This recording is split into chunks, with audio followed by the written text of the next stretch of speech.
Detik-detik truk diamuk masa demo buruh di Cikarang Selatan Bekasi, sopir ngaku gegara ucapan ini. Massa buruh merusak kendaraan truk di kawasan industri Egypt Cikarang Selatan, Kabupaten Bekasi pada Kamis tanggal 30 November tahun 2023. Awalnya truk berwarna hijau itu hendak melintasi massa buruh, namun oleh para buruh tiba-tiba dikejar hingga akhirnya mobilnya dirusak. Dalam video beredar, kerusakan terjadi pada bagian kaca depan dan samping truk. Kemudian massa buruh mengkempiskan ban truk tersebut. Sopir dan kernet truk juga nyaris diamuk oleh massa buruh ketika hendak keluar dari mobil. Beruntung keduanya berhasil diselamatkan aparat kepolisian dan petugas keamanan kawasan industri.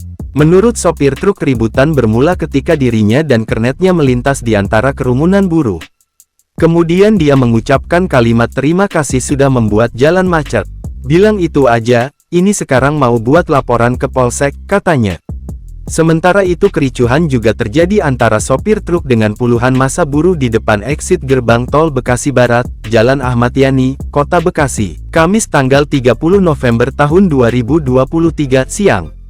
Keributan tersebut terjadi saat sopir truk melintas persis di depan kumpulan massa yang melakukan blokade Jalan Ahmad Yani, Kota Bekasi. Saat melintas diduga ada cekcok mulut antara sopir truk dengan para massa. Bahkan massa buruh tak segan menggedor-gedor pintu dan jendela samping depan mobil truk. Tak hanya itu, kemudian massa buruh ada yang melempar botol minuman ke arah kaca truk, kemudian dipisahkan oleh sesama rekan buruh.